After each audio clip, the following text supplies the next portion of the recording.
breaking news from KXAN News. Breaking news this morning, you are taking a live look at a very large response scene this morning at the Potomac River in Washington, D.C.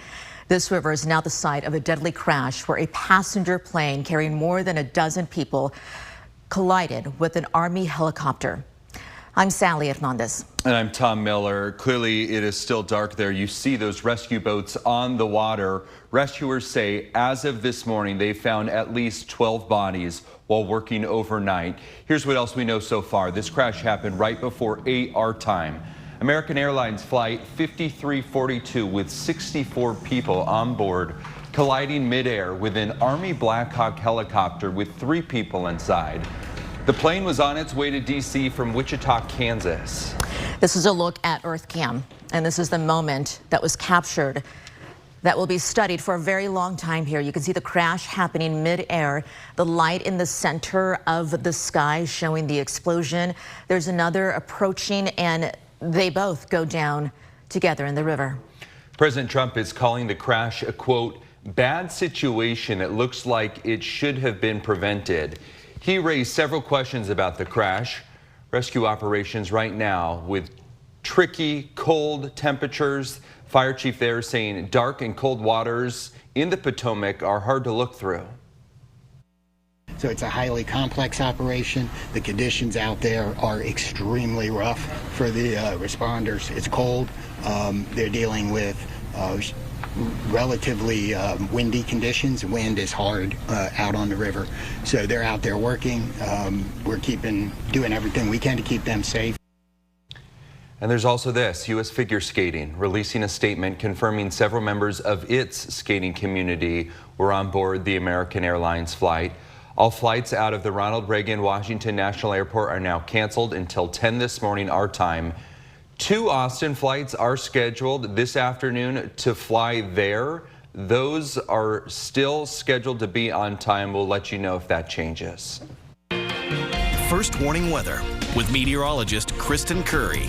Good morning. We continue to track a line of storms moving through the hill country at this hour. Couple friendlier showers out ahead of it. As far as Austin goes, our streets are wet from overnight rain, but we've got more coming down. You can see the shower stretched out over central Hayes County. General direction here is north, so we anticipate more rain, more thunderstorms to be moving into the Austin metro during the morning commute. But right now it's the hill country where we need it the most. That's where we see some of the heavier pockets of rain, and we've already seen over an inch in parts of Llano County out towards Lampasas and even Mason County as well. So right now everything is sub-severe. That's the good news, but it's obviously going to drop visibility out on the roads while we're trying to get to work and school. You can see our Llano County camera there showing not great visibility, but some much needed rain. It's not as dense of a fog that we had yesterday afternoon, or really the morning and the afternoon. We didn't see any big improvements through the day,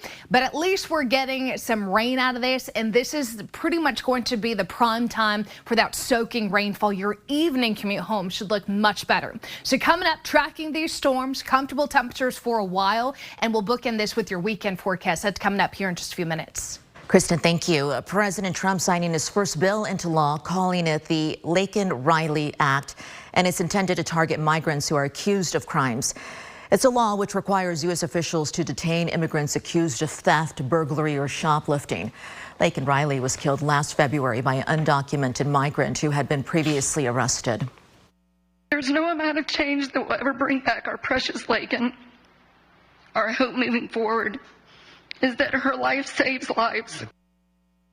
President Trump also announcing a new executive order yesterday. He opened the Guantanamo Bay to detain migrants who are here illegally and says that the facility can hold up to 30,000 people, doubling U.S. migration detention capacity. 46 Democrats in the House and 12 in the Senate supported that bill. Democrats against it say this law will take away due process rights for migrants, including minors or recipients of the Deferred Action for Childhood Arrivals program, otherwise known as DACA. Here locally, there are 2 men facing charges for approaching children in Kyle and asking if they want to be kidnapped. Police say the suspects claim they were following a TikTok trend.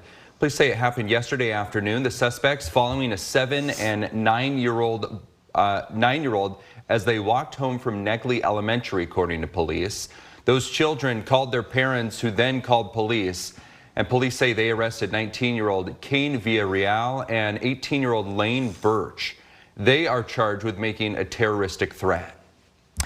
Those prices on your eggs that you see at the grocery store might remain just as high as you see them right now in the future. It comes after the Federal Reserve Board is deciding to hold interest rates steady, and a sign the board could be concerned about inflation. After that meeting, Jerome Powell, the chair of the Federal Reserve, explained that decision.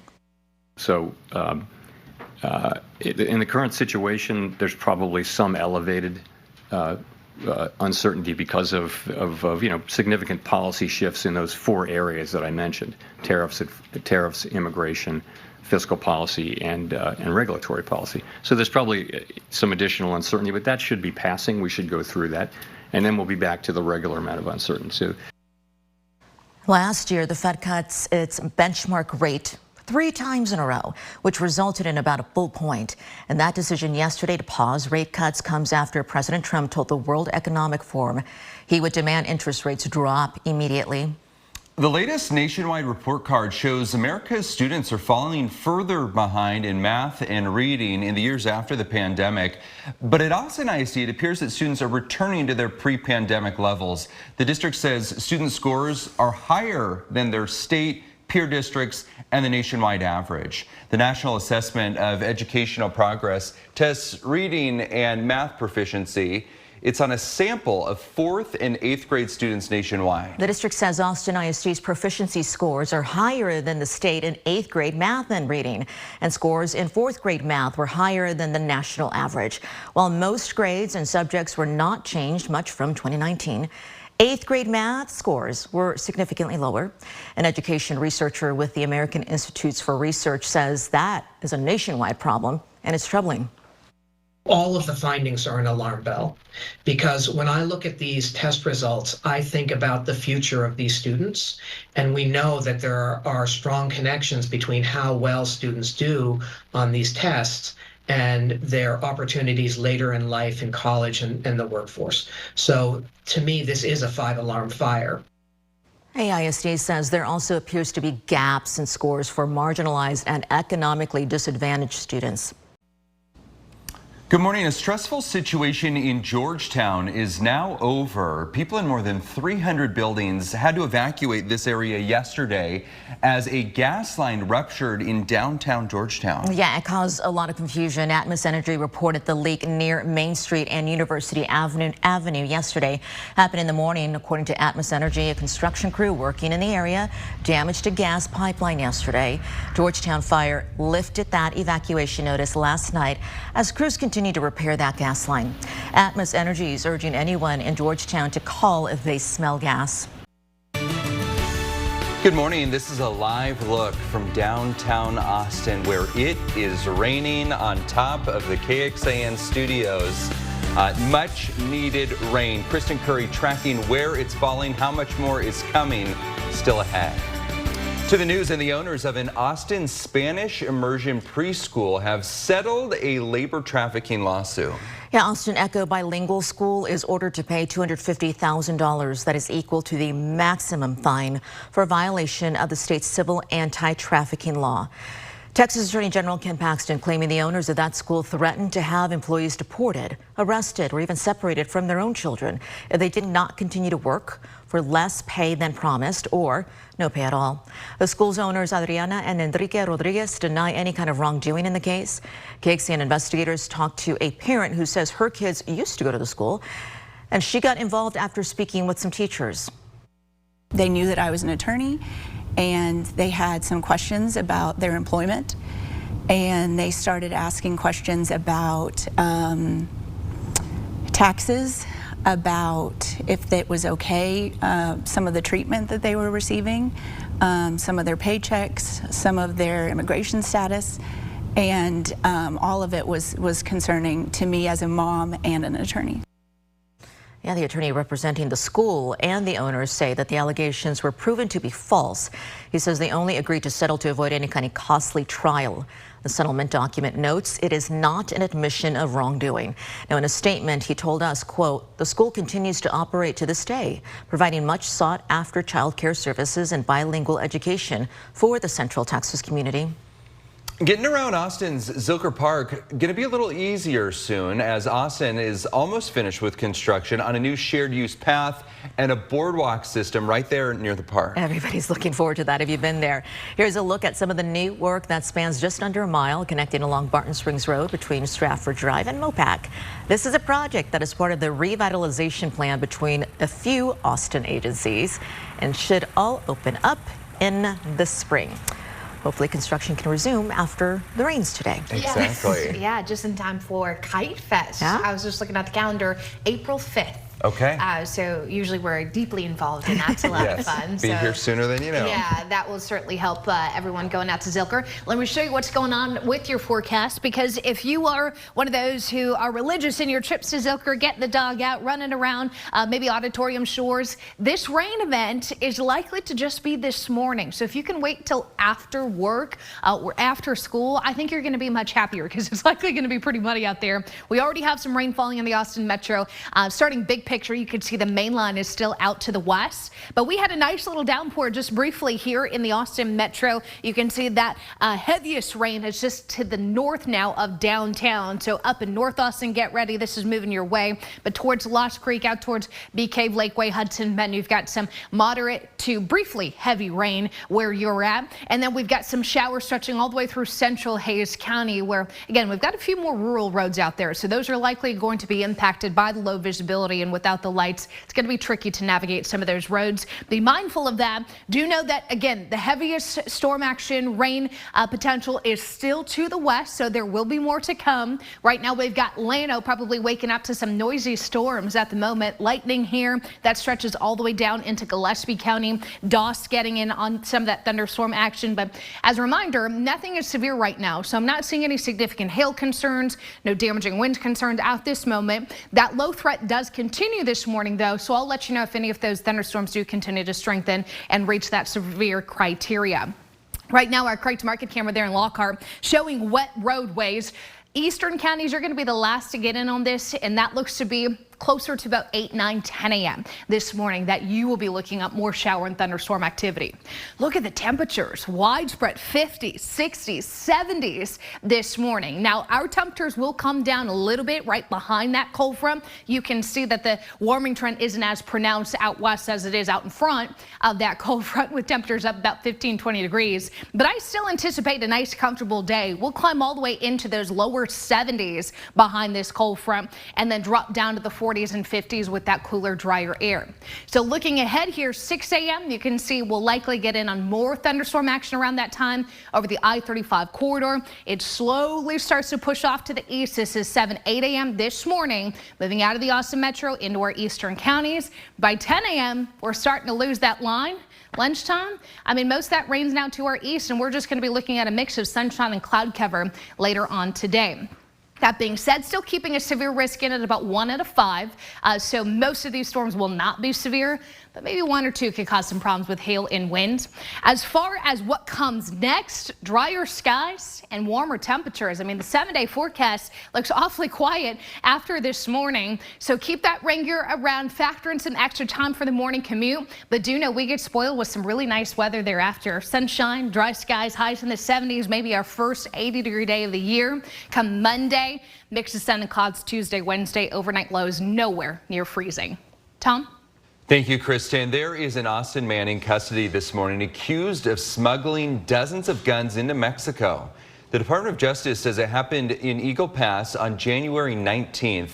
Court documents say Customs and Border Protection officers say that Victor Diego Avellaneda had 40 rifles, 6 shotguns, 1 pistol, 80 magazines, and 2 rifle scopes stored in 2 large duffel bags. Investigators say the 39-year-old claimed that he was being paid about $100 for each gun that he smuggled into Mexico. They add that 11 of the weapons belong to him and that he faces up to 10 years in prison if convicted.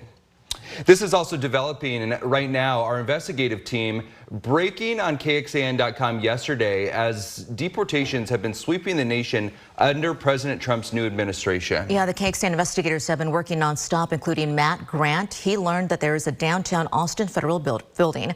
The J.J. Pickle Federal Building on East 8th Street is being used as immigration's Custom Enforcement Detainment Center. A high-level source with knowledge of immigration enforcement action confirms ICE is keeping detainees who may be deported here at the J.J. Pickle Federal Building behind me. We're told 26 immigrants have been held here since Sunday when ICE began conducting enhanced targeted operations in Austin as part of a nationwide effort, sparking protests that day at the Capitol, which is about a half-mile away. According to published reports, this same building has been used before to detain immigrants back in at least 2017 and 2018. The two-block complex of federal buildings houses offices for Homeland Security, whose vehicles are out in front, along with ICE and the District Office of Democratic Congressman Lloyd Doggett, who earlier reacted to our reporting. I don't have specifics on it. They do have a holding facility in the basement there, but I do not get notice of ICE actions or those they apprehend. Outside earlier, we did see an unmarked white bus that we were unable to trace. It's unclear if it's related to any transport or enforcement actions. The building was named after the late Democratic Congressman Jake Pickle, who was involved in major social reforms, including being one of a handful of Southern lawmakers to vote for the 1964 Civil Rights Act signed by President Lyndon B. Johnson, who also had offices in this building during and after his presidency. We reached out to ICE and DPS for comment, but did not immediately hear back. A spokesperson for Governor Greg Abbott tells me the governor, quote, fully supports using every tool and strategy to aid in the Trump administration's deportation of illegal immigrants. In downtown Austin, Matt Grant, KXAN investigates. Matt, thank you. We did also reach out to Austin Mayor Kirk Watson. He did not immediately get back to us. Mayor Pro Tem Vanessa Fuentes, though, did and told us in part, while civil immigration enforcement is a federal matter, our focus remains on ensuring that every Austinite, regardless of background, feels safe. She says we will continue prioritizing public safety and affordability while standing firm in our commitment to a city that welcomes and protects all who call it home. You also heard Matt talking about the Texas governor's efforts to partner with the federal government for more resources. Governor Abbott is asking the Texas Department of Criminal Justice and the Texas Facilities Commission to help out. He wants them to identify all land and facilities for federal partners to lease and operate as detention centers to help process immigrants for deportation. Abbott is also directing the Texas Military Department to assist at the southern border. This is KXAN Sports, brought to you by Thomas J. Henry. Good morning, all. Chris Beard introduced in 2021 as the head men's basketball coach at Texas, alongside athletic director Cristel Conte.